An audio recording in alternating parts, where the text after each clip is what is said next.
এখানে তো অনেক বাঁদর আছে। তাহলে কি স্যার গাড়ি দাঁড় করিয়ে দেবো? একদম না, এখানে দাঁড়ালে সমস্ত বাঁদরগুলো এসে জ্বালাতন করবে। একটু আগে চলো তুমি। এই জঙ্গলের সৌন্দর্যকে আমাদের ভালো করে অনুভব করতে হবে। হ্যাঁ হ্যাঁ, তাহলে বরং আমরা এই ঝাড়ের পিছনে গিয়ে দাঁড়াই।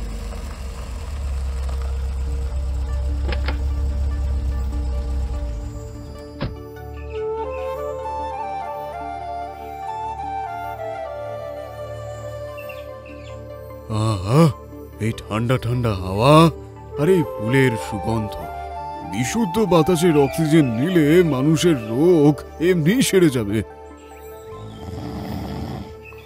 আরে আওয়াজটা কি ভয়ঙ্কর! আমার মনে হচ্ছে বাঘ এসেছে। হে ভগবান, আমরা কি সিংহের গুহার সামনে গাড়ি দাঁড় করালাম? ভয় পাবেন না, দয়া করে গাড়ি থেকে বসুন, আমরা এক্ষুনি বেরোবো। ওই দেখো, ওখানে একটা লোক ঘুমোচ্ছে। আরে এখান থেকে আসছে, এর নাক ডাকার শব্দ তো একেবারে বাঘের গর্জনের মতোই শোনাচ্ছে। যেভাবে এই লোকটা এখানে শান্তিতে ঘুমোচ্ছে না, এইভাবে ঘুমানোর শখ আমার যে সেই কবে থেকে। আরে তা কেন? হ্যাঁ আরে তুমি কি ঘুমিয়েছিলে না? বন্ধু, আমি পুরো দুনিয়ার একটা বিখ্যাত সায়েন্টিস্ট। আমার প্রচুর টাকা পয়সা, কিন্তু মনে একটু শান্তি নেই। আর তার উপর আমার হাজার একটা রোগ, যেমন ধরো ব্লাড প্রেশার, সুগার, কোলেস্টেরল। এগুলোর জন্য আমি ঘুমোতেও পারি না। আমার সমস্ত কাজ ছেড়ে আমি জঙ্গলে এলাম যাতে আমার মনে একটু শান্তি আসে। যাই হোক, তুমি এখানে কি জন্য? আমার নাম হলো মুথু। আমি খুব একটা বড় লোকও নই আর বুদ্ধিমানও নই। এইটি হলো আমার কাজের হাতিয়ার। এটা দিয়ে কাজ করে যা কামাই হয় তা দিয়েই আমি চালিয়ে দিই। আমার কোনো রোগও নাই, তাই আমি আরাম করে সুখে শান্তিতে ঘুমোতে পারি। স্যার, এর কথা বলার ধরন দেখে মনে হচ্ছে এ খুবই অহংকারী। এর সঙ্গে কথা বলে নিজের সময় নষ্ট করবার দরকার নেই। হ্যাঁ, আপনারা এখান থেকে যেতেই পারেন। তাহলে আমি আরেকটু কিছু করে শুয়ে নিই।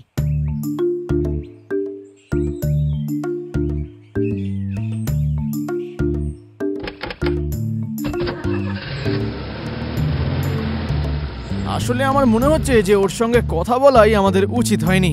হয়তো কেউই নয়, কিন্তু ওর মনে হয় যে অনেক কিছু। শোনে না ও কি বললো? ওই চাকুর উপর নির্ভর করেই বাঁচে। হয়তো ওই ছুরি দিয়ে ও কত টাকাই বা উপার্জন করতে পারবে। আর হুঁশিয়ার হয়ে কামানোর জন্য নিজেকে তো একটু হুঁশিয়ারও হতে হবে। আর তাছাড়া পয়সা দিয়ে কাজ করবার জন্য নিজের কাছে পয়সাও তো থাকতে হবে। আর আপনার কাছে তো এই দুটো জিনিসই আছে। হয়তো আমার কাছে বুদ্ধি, টাকা পয়সা অনেক বেশি আছে, কিন্তু তা নিয়ে আমি কখনো কাউকে এক ফোঁটা অহংকার দেখাইনি। আরে আরে গাড়িটা এরকম বেগে গেল কেন? এটা কি হচ্ছে? আমি বুঝতে পারছি না গাড়ির সঙ্গে এটা কি হয়েছে।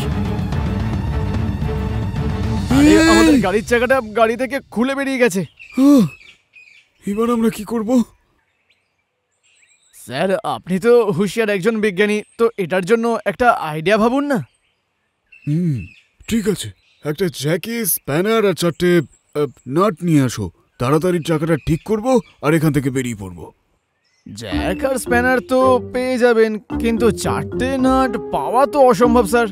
এই টায়ারটা নাট ছাড়া ফিট করব কি করে? স্যার, আপনি তো বড় একজন বৈজ্ঞানিক, তাহলে কোনো আইডিয়া ভাবুন না যাতে এই চাকাটা আমরা গাড়িতে লাগাতে পারি। কিচ্ছুতে কিছু হবে না। চাকা লাগাতে গেলে নাট প্রয়োজনীয়। তাহলে আমরা একটা এখানে কাজ করতেই পারি যে আমরা শহরের ওয়ার্কশপে একটা ফোন করতে পারি। ওরা এসে চাকা তো লাগিয়ে দেবে, তবে আমাদের একটু ওয়েট করতে হবে। ওনার যত টাকা লাগবে আমি দেব, শুধু ওনাদেরকে তাড়াতাড়ি আসতে বলো। এটা একটা জঙ্গল, এখানে বেশিক্ষণ থাকাটা উচিত হবে না। আমি ওদেরকে কল করছি স্যার।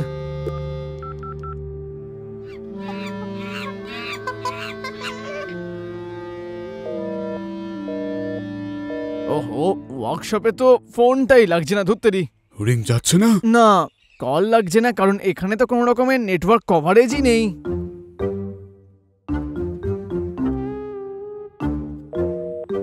আমার ফোনেও সিগন্যাল আসছে না। আরে বাপরে, এবার কি হবে স্যার? এখান থেকে কি হেঁটে হেঁটে বাড়ি যাব, তারপর ওয়ার্কশপের লোকদেরকে নিয়ে এসে এখান থেকে গাড়ি নিয়ে যাব? আবার এত দূর হেঁটে যেতে হবে? আমি খুব হাঁপিয়ে গিয়েছি। আমার তো মনে হচ্ছে এটাই একমাত্র রাস্তা, কারণ একটু পরে জঙ্গলি জানোয়াররা আমাদের পিছু নেবে।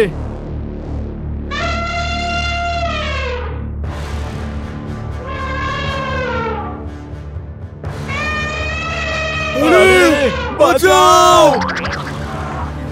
এই এই, যাও এখান থেকে, যাও যাও যাও যাও।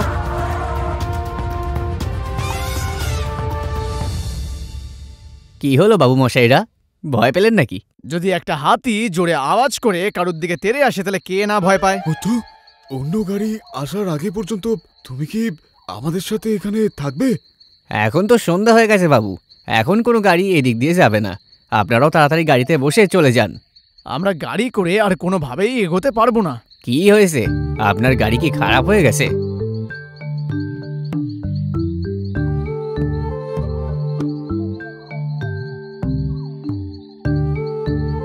আমি সাহায্য করে দিই? কি সে এই গাড়ির চাকা ফিট করে দেওয়াতে? নাট না পাওয়া গেলে এই চাকা তো গাড়িতে লাগবেই না। এই গাড়ি তখনই যেতে পারবে যখন ওয়ার্কশপ থেকে কেউ এসে এটাকে আবার ঠিক করবে। বাবু, আমি চেষ্টা করে দেখি। চেষ্টা? এই চাকা লাগানোর? সায়েন্টিস্ট হয়ে আমিই করতে পারছি না, তুমি দেখবে। দেখাও কি করতে পারো।